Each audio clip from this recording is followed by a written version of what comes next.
The alarm screamed through the ship like the howl of a dying beast. Red lights flashed, shadows danced on the metal walls, and the deck shook under his boots. Everyone on the bridge was shouting, but their voices faded against the roar of space, tearing itself apart outside. Through the main viewport, the black hole looked like an endless mouth swallowing light. The crew had only minutes before its pull claimed them. Near the center of the chaos stood Elias Kane, the human they all called fragile. Not because he was weak, but because compared to the towering alien soldiers around him, he looked small, almost breakable.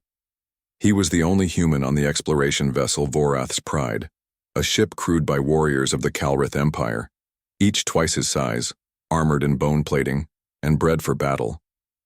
They had never trusted him, never respected him, and now, as the black hole dragged them closer, their glares cut through him like blades. "You can't do anything here, human," the ship's captain growled, his deep voice trembling with both rage and fear. "This is the end." Elias didn't answer.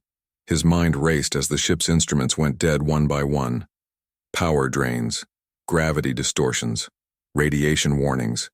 It was as if the black hole itself was reaching into the ship and tearing it apart, piece by piece. The pull was so strong he could feel it in his bones. Most people would freeze in terror. Elias didn't. Instead, he walked to the engineering console, pushing aside two Calrith technicians who stared at him like he was insane. "You're going to overload the core," one hissed, their mandibles clicking nervously. "That's the point," Elias said, his voice calm but sharp. "We don't have thrusters powerful enough to break free, but we do have a core that can blow like a miniature star." The captain barked a laugh, thinking it was madness. "You'll kill us before the black hole does." Elias turned and met his eyes. "Not if I aim it right." Outside, the black hole's gravity was warping the very stars, stretching them into thin, bright arcs of light. Time itself seemed to crawl. Elias could feel sweat sliding down his neck, yet his hands were steady. He began rerouting the core's output, overcharging the containment field. Numbers flashed red on the screen. Danger levels no sane engineer would touch. The ship groaned under the strain like it was screaming. "You think you can fight a black hole?" One of the soldiers sneered. Elias didn't look up. Not fight it, trick it. He had read about a maneuver no one had dared try, a slingshot escape. By detonating the core in just the right position, the explosion's force could push the ship outward while the black hole's own pull curved their trajectory, flinging them clear instead of crushing them. But it had to be done with perfect timing. A second too soon and they'd drift back in. A second too late and they'd be ripped apart. The crew muttered in disbelief. Some prepared to strap in. Others prepared for death. Elias just kept working. He rerouted coolant lines to delay meltdown, shut down non-essential systems, and locked the navigation to his personal control. The captain shouted orders, but Elias ignored them. He was in command now, whether they liked it or not. "Core charge at 90%, the computer warned in a monotone voice. The black hole's event horizon was now a swirling ring of nightmare light, filling the viewport like an all-consuming eye. Debris from other doomed ships spun past, torn apart like paper. The gravity made the metal walls groan and every breath felt heavier. "Elias, this is suicide," one of the Calrith engineers whispered. "Then I'll be the one to die for it," Elias said quietly. "You just hold on." The countdown began. 10 seconds to detonation. The deck shook harder. Bolts popped from the walls. Loose tools flew toward the viewport as gravity twisted in impossible directions. The black hole seemed to lean closer, as if sensing their defiance. At 5 seconds, Elias felt the weight of every insult, every laugh behind his back when they called him fragile. At 3 seconds, he remembered why he'd joined this crew, to prove that humans could survive anything. At 1 second, his hand slammed the final command. The explosion tore through the ship's core with a blinding white flash. For a heartbeat, there was no sound, no motion, just light bending in every direction. Then came the force, an invisible hammer smashing into them, flinging the ship sideways. Gravity spun, the black hole's pull twisting their path into a wild arc. For a moment, Elias thought they hadn't made it. The viewport still showed the black hole, impossibly close. But then the light shifted. The pull weakened, and stars reappeared where there had been only darkness. The crew gasped as the ship tumbled free, thrown clear like a stone from a sling. Elias stood there, chest heaving as systems flickered back to life. Around him, the alien crew stared in stunned silence. No one spoke. Not a single word of mockery came. They just looked at the human they had called fragile, and for the first time, they looked at him with something like respect, and far behind them, the black hole shrank into the distance as if admitting defeat. The Vorath's pride drifted in silence, its engines barely humming after the brutal escape. The crew moved slowly, as if afraid that speaking too loudly might draw the black hole's attention again. Elias sat alone at the engineering console, running diagnostics. The data scrolling across the screen didn't make sense. Some readings were simply impossible. Power was fluctuating in strange patterns like waves moving backward. The ship's chronometer was off by several hours, and there were faint radiation signatures that didn't match anything in the Calrith database. Elias frowned. That kind of energy didn't just vanish. Something had followed them out. The captain, a towering Calrith named Vorak, approached with heavy footsteps. "We are alive because of you, human," he admitted, his voice grudging. "But the crew, they are unsettled." Elias glanced toward the rest of the bridge. The alien soldiers were whispering in small groups, their sharp eyes cutting toward him when they thought he wasn't looking. Their earlier respect had cooled into suspicion. "Unsettled about what?" Elias asked. Vorak's gaze was cold. "You walked us out of a black hole. That should be impossible. Now they wonder, are you still you?" Elias almost laughed, but the captain didn't seem to be joking. "I'm human, same as I was yesterday. Perhaps," Vorak said slowly, "or perhaps the black hole let you go, for a reason." Before Elias could answer, the ship's lights flickered. A deep vibration rolled through the hull like a massive heartbeat. The crew stiffened. Instruments began spiking with ghost readings, phantom mass signatures appearing and disappearing. The sensor officer spoke up, her mandibles twitching nervously. "Captain, there is movement outside, but it's not on any approach vector." Elias leaned forward and pulled the external view onto the main screen. At first, there was only the scattered light of distant stars. Then against that background something shifted, something that wasn't quite visible, like a shadow without a source. It warped the starlight around it, moving with eerie smoothness. Vorak snarled. "Battle stations." Weapons powered up, but Elias's gut twisted. "No, don't fire yet." The captain glared at him. "Why not?" "Because I've seen distortions like that before," Elias said quietly. "Inside the black hole." The crew froze. The shadow drew closer until it seemed to skim the ship's hull. The Vorath's pride groaned under a sudden increase in gravitational stress, as if something was pulling on it. Then, without warning, the shadow folded in on itself and vanished, only to reappear inside the ship. Panels popped from the walls. A sharp metallic scent filled the air. The shadow solidified into something almost humanoid but stretched wrong, its limbs too long, its head bending at an unnatural angle.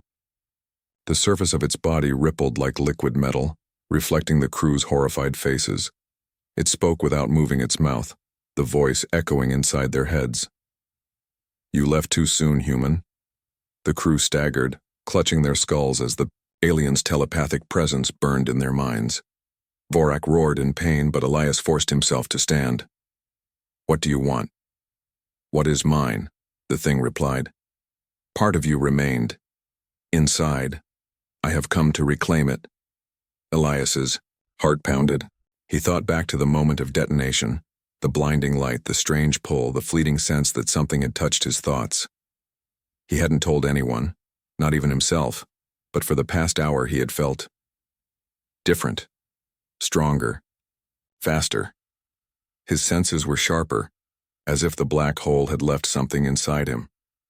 The shadow creature stepped forward, and the deck plates buckled under invisible weight. Elias felt its pull, like it was reaching for something inside his chest. His vision blurred, and for a moment he saw the black hole again, swirling in endless hunger. "No," Elias said through gritted teeth. The thing tilted its head. "You cannot refuse. The fragile one does not defy the void." "Then maybe I'm not fragile anymore," Elias growled. Before the shadow could react, Elias lunged for the emergency grav cutter mounted on the wall. The weapon was designed to slice through starship hulls with focused gravitational shear. He ignited it, the air around the blade shimmering with distorted light, and swung. The shadow shrieked, not in sound, but in a mental scream that made the crew drop to their knees. It recoiled, retreating toward the wall, but instead of passing through it, it slammed against it like a solid object. Elias pressed forward, each step heavy, as if gravity itself was resisting him. With a final strike, the grav cutter sliced through the creature's midsection. Instead of bleeding, it exploded into a spray of fractured starlight, scattering into nothing. The crushing weight vanished. The crew gasped, pulling themselves upright. Vorak stared at Elias like he was seeing him for the first time. "You fought. Something from the heart of a black hole. And won." Elias didn't answer. His hands were shaking, not from fear, but from the rush of strength still humming in his veins. Something was changing inside him, and deep down, he knew the shadows. Words were true. Part of him had never left the black hole, and part of the black hole had never left him. Elias woke to the sound of his own heartbeat, louder than it had ever been before. It wasn't in his ears. It was in the air, in the floor, in the metal walls of his quarters. Every thump felt like it was syncing with the pulse of the ship itself. When he opened his eyes, the world was sharper. The dim cabin lights looked brighter, the hum of the engines carried more detail, and he could hear footsteps in the corridor outside as clearly as if they were right beside him. He sat up slowly, testing his muscles. They didn't just respond, they surged. His arms felt heavier with strength, his movements lighter, faster. He clenched his fists and felt an unfamiliar weight behind them, like his body was holding more energy than it could contain. The door hissed open without warning. Vorak stood there, his massive frame blocking the light from the hall. "The crew wants answers," the captain said. "And so do I." Elias looked at him. And for the first time, Vorak actually shifted uncomfortably under his gaze. "I told you yesterday," Elias said, his voice lower, calmer. "I'm still me." "Then prove it," Vorak growled. "The medics want to scan you. If you're altered, we need to know." Elias followed him to the med bay, every step feeling strange, as if the ship itself was aware of him now. The medic, a thin insect-like Calrith named Tyron, activated the scanners. Bright light washed over Elias's body and the screen lit up with readings. Tyron froze. "Captain, his cells are producing gravitational flux," Vorak frowned. "Explain." "It's impossible," Tyron said, mandibles twitching. "His body is generating microgravity fields, strong ones, and his neural activity, it's off the scale." Elias didn't speak. He could feel it now, tiny, shifts in the air when people moved, the faint push of objects without touching them. Vorak leaned closer. "Tell me the truth, did the black hole give you something?" Elias shook his head slowly. "It didn't give, it took. And it left something in return." Before anyone could respond, the ship's alarm screamed again. This time the voice of the sensor officer was sharp and panicked. "Captain, unidentified vessels dropping out of warp. Multiple signatures closing fast." The crew rushed to the bridge. On the main screen, 6 dark ships emerged from nothingness, their hulls shaped like jagged shards of obsidian. No running lights, no visible weapons, but their presence sent a cold shiver through everyone on board. Vorak's second in command muttered, "Void-born." Elias turned to him. "Who are they?" The officer's mandibles clicked in fear. "Hunters from beyond normal space. They serve the singularity wraiths, the ones who live inside black holes. They collect anything touched by the void." Elias understood immediately. They weren't here for the Vorath's pride. They were here for him. The lead Voidborn ship transmitted a signal. No words. Just a single image on the screen. Elias, standing on the bridge, his eyes faintly glowing with the same distorted light he'd seen inside the black hole. "They know," Elias said quietly. Vorax slammed his clawed hand on the console. "Weapons online, full power!" But the Voidborn moved before the order was even finished. Their ships darted forward with impossible speed, surrounding the Vorath's pride. Energy beams lashed out, but they weren't aimed to destroy. They were cutting through space itself, forming a shimmering cage around the Kelrith ship. Elias felt the pull in his chest again, the same hunger he'd sensed from the shadow creature. This was worse, much worse. His vision blurred, and for a moment he saw himself not standing on the bridge but floating in the void, countless eyes staring from the darkness. "They're trying to pull me out," he said, gripping the edge of the console.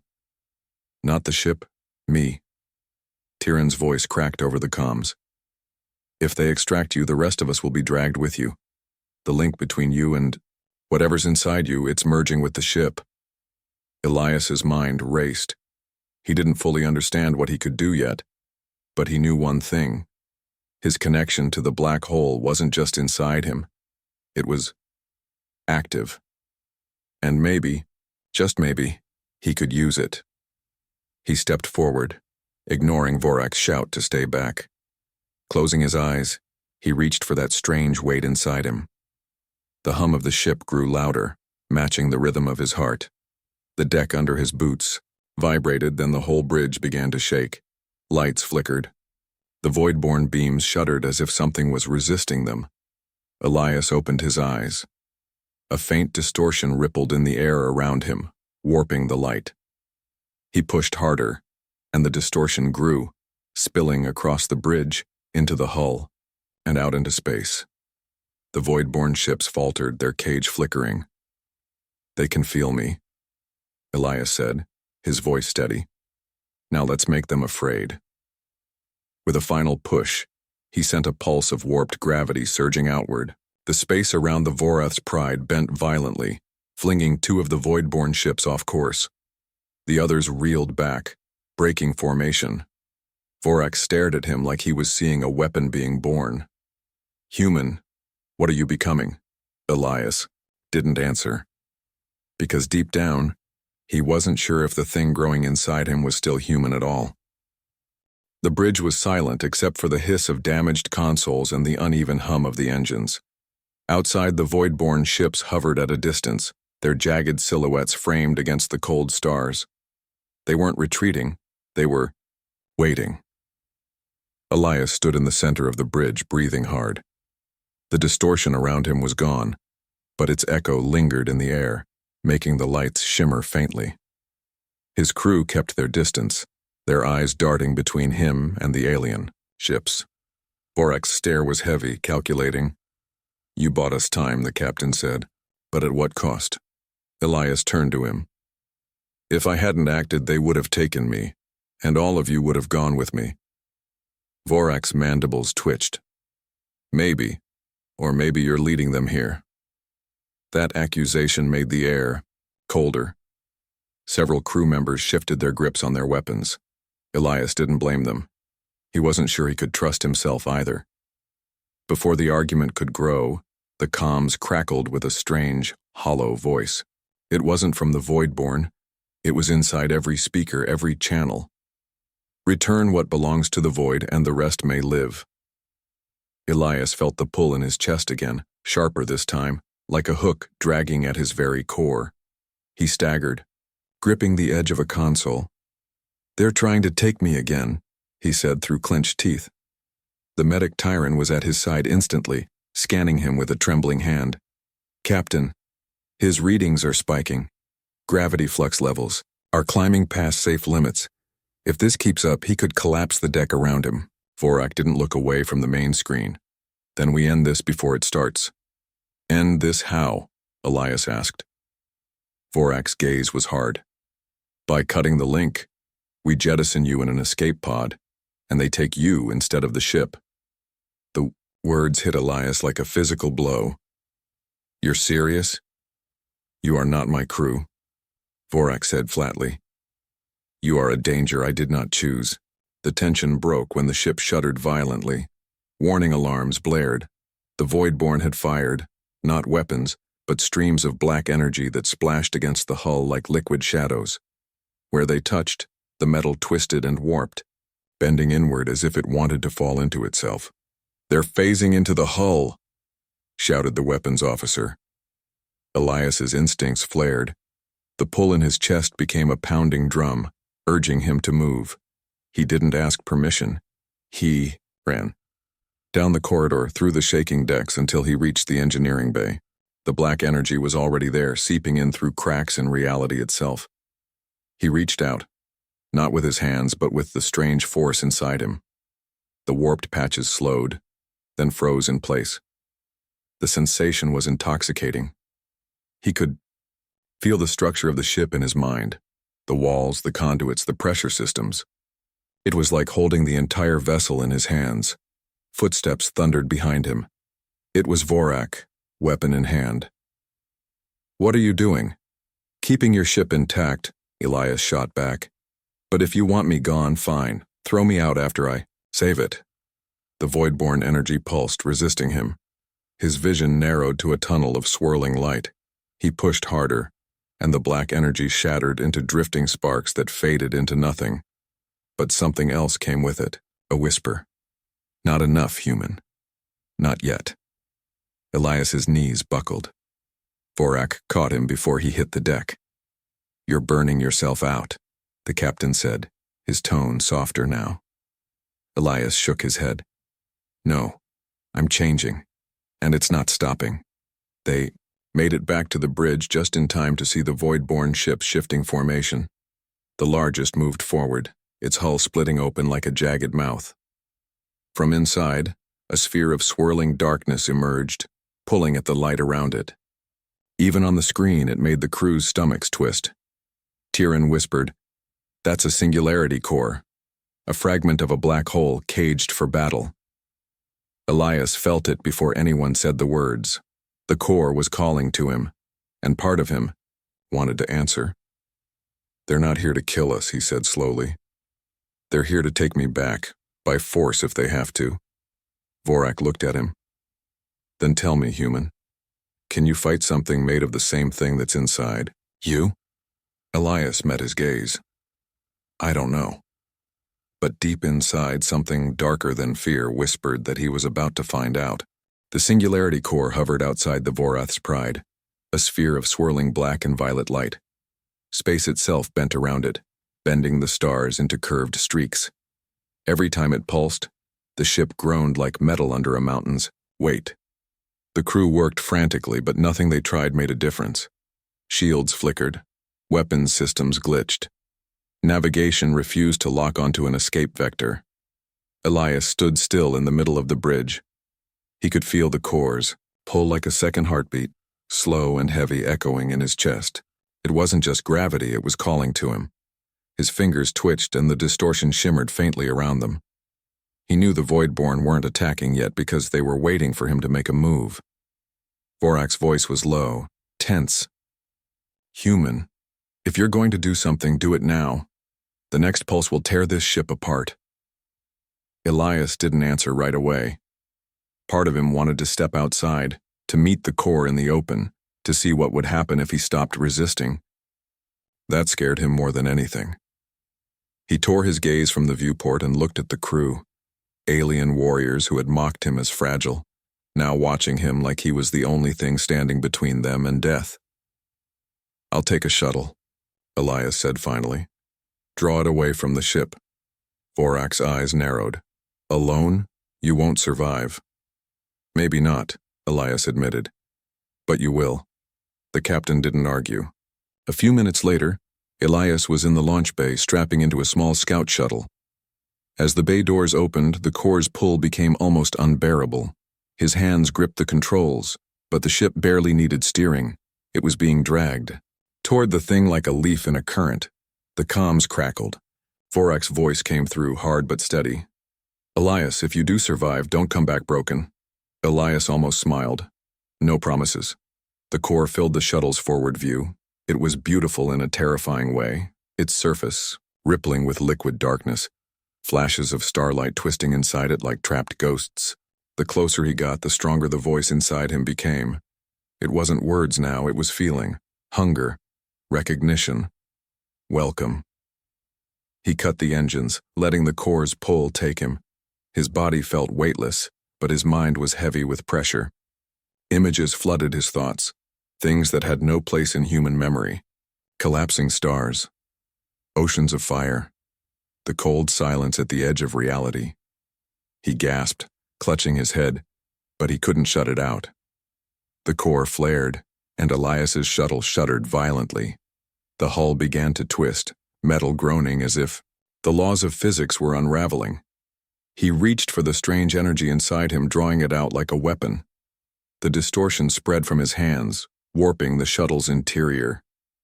And then, he stepped out. Not through the hatch, through reality itself. One moment he was inside the shuttle, the next he was floating in the void, the core looming before him. A thin layer of warped space wrapped around his body like armor, holding in his breath, his heat, his life. He didn't question how. It was instinct, like breathing. The core pulsed again, and this time Elias pushed back. A wave of distorted gravity slammed into the sphere, bending its surface inward. The core rippled, resisting, and a deep vibration rolled through Elias's bones. They were locked together now, force against force, like two storms colliding. The void-born ships moved in, circling like predators. They fired streams of black energy at Elias, but he twisted space, bending the beams away. The effort burned through him like molten metal in his veins, but he didn't stop. He felt stronger with every push, stronger but also less human. His vision blurred, and for a heartbeat he saw himself reflected in the core's surface, not as a man, but as a dark shape of shifting gravity, eyes glowing with starlight. The sight chilled him, but the core's pull tightened. Join, the feeling urged. Become. Elias roared and unleashed everything. Space cracked around him. A shockwave of warped reality blasting outward. The void-born ships tumbled away like leaves in a storm. The core shuddered, its perfect shape breaking into jagged ripples. For a moment, Elias thought he had won. But then, the core's voice slammed into his mind like a tidal wave. No words, just pure force, and he felt something tear inside him. His knees buckled in the void, his armor flickering. The core wasn't just fighting him, it was pulling him apart from the inside. The last thing he saw before darkness closed in was the Vorath's pride turning toward him at full speed, Vorak shouting something through the comms, and then silence. Darkness pressed in on Elias from all sides, but it wasn't empty. It moved. It whispered. It felt like sinking in an endless ocean with no surface, no bottom. Shapes swam in the black, things too large to measure, their outlines bending light the wrong way. Every time they passed close, he felt smaller, more breakable, like a speck of dust drifting inside something's breath. One of them stopped. It wasn't a creature in the normal sense, it was an event, a wound in reality. Its voice wasn't sound, but gravity itself speaking. You are ours now. Elias tried to push back, but his body felt far away, unresponsive. His mind was being pulled, like threads unraveling from a cloth. No, he said, or thought, or maybe just felt. I'm not yours. You already are, the voice replied. You carry the seed. You will grow it. And then, you will open the door. Before he could ask what that meant, something hit him, hard. Light stabbed into the darkness, and the black shapes recoiled. A metallic voice cut through the void. Elias, wake up. He knew that voice. Vorak. Suddenly he was back in his body. His eyes snapped open to see the Vorath's pride's hull above him. A tractor beam wrapped around his form, pulling him toward the ship. Behind him, the Singularity Core pulsed in rage. its smooth surface now fractured with jagged cracks. The beam strained under the core's pull. Elias could feel the ship groaning through the connection, as if the core was trying to drag them, both back into the abyss. In the launch bay, crew members scrambled at the controls. Tyron's mandibles clicked rapidly. "The core's gravity is overriding our beam. We can't break free," Vorak snarled. "Then give it something else to pull." On his order, the Pride jettisoned one of its auxiliary reactors. The core's pull shifted toward it instantly, hungrily swallowing the mass in a flare of distorted light. The tractor beam surged, yanking Elias the rest of the way inside. The launch bay doors slammed shut, and the ship's engines screamed as Vorak ordered full burn. Elias collapsed to the deck. His warped space armor flickered out, leaving only the raw ache of his body. Every muscle shaking, his lungs dragging in heavy breaths. Crew members stared at him, not with mockery this time, but with a mix of awe and fear. Vorak knelt beside him. "You fought it," the captain said. "And you came back." Elias shook his head. "It let me go." That made the room fall silent. Tyron's voice was cautious. "Why?" Elias met the medic's eyes. "Because it planted something inside me. It called it a seed. And it thinks I'm going to open some kind of door." No one spoke for a moment. Then Vorak stood. "If that's true, then we are no longer just running from them. We're running from whatever is waiting on the other side of that door." The Pride tore through space, putting light years between them and the core. But Elias knew distance wouldn't matter. The pull in his chest was still there, faint but constant, like a shadow of his own heartbeat. In the quiet of his quarters, later Elias stared at his hands. Sometimes when he blinked, they didn't look entirely human, shimmering with faint distortions, fingertips leaving ripples in the air. He could feel the ship's mass through the floor, sense the rotation of distant moons, even track the slow drift of asteroids millions of kilometers away. It wasn't just power, it was connection, the kind that could tear him apart, or connect him to something far worse. Vorak entered without knocking. "We are heading toward Calrith space. My people will not welcome you. They will see the change in you and want you gone, or dead." Elias looked at him. "Then why take me there?"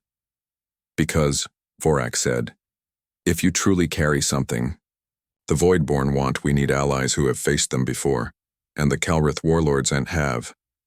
Long ago." Elias nodded slowly. He could feel it now.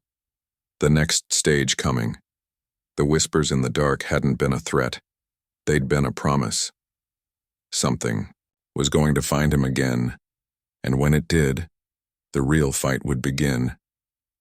The Vorath's Pride dropped out of warp over a vast battlefield frozen in time. Hulks of shattered warships drifted between two moons, their hulls scorched and torn. Calrith banners hung tattered on some, while others bore the jagged marks of Voidborn vessels. Elias didn't need to ask. This was where the Calrith warlords had fought them before. The warlord's stronghold floated ahead, a massive station carved into the side of an asteroid. Its surface bristled with weapons. Docking was tense. Dozens of heavily armored Calrith soldiers surrounded the airlock, weapons trained on the crew the moment they stepped out.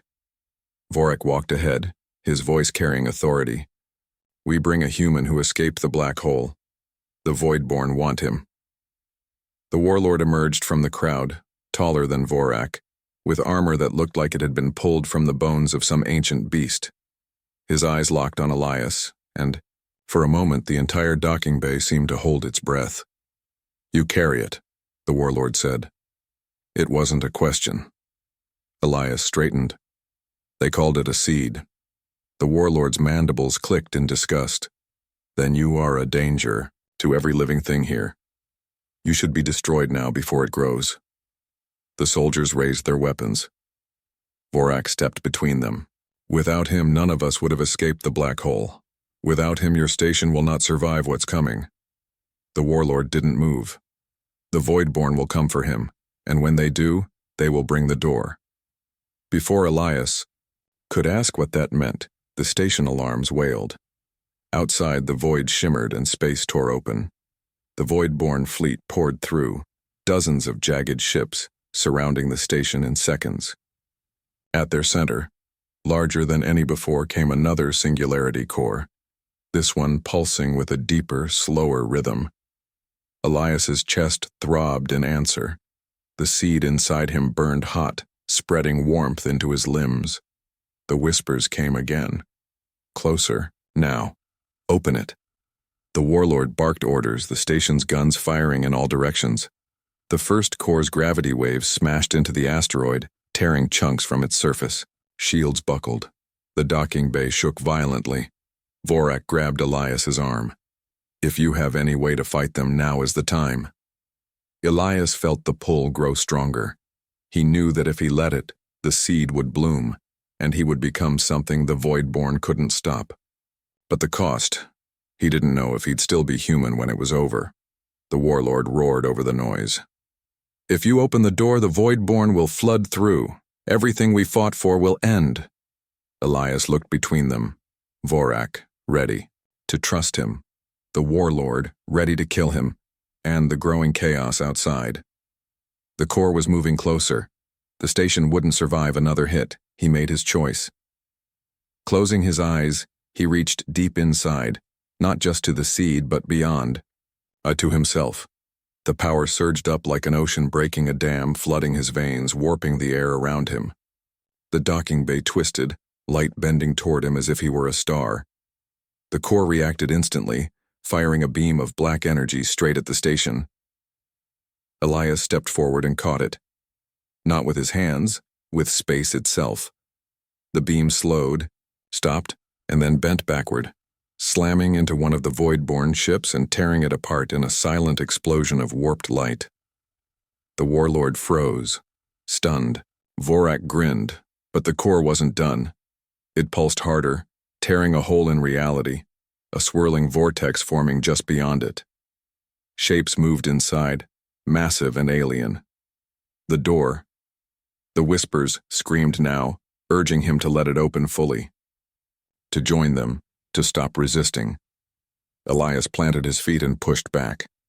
Every muscle screamed, every breath felt like it might be his last, but he forced the vortex to shrink. The Void-born ships closed in, their weapons hammering at him, but the distortion around his body bent the blasts away. The core fought harder. The seed inside him flared, pain ripping through him like fire. He thought he might split apart. But he kept pushing, until the vortex collapsed with a final deafening pulse of light. The core shattered. The Void-born fleet reeled, ships scattering as their connection to it broke. In moments, they were gone, slipping back into whatever dark space they came from. Elias collapsed to one knee, gasping. The power inside him went quiet, but it didn't leave. It never would. The warlord stared at him for a long time, then bowed his head slightly. Perhaps. Fragile is not the word. Vorak put a hand on Elias's shoulder. The Void-born will return, and when they do, they'll come for you first. Elias stood, eyes on the empty space where the core had been. Then let them. I walked out of a black hole once, I can do it again. And this time he wasn't sure if he'd come back the same, or if that even mattered anymore.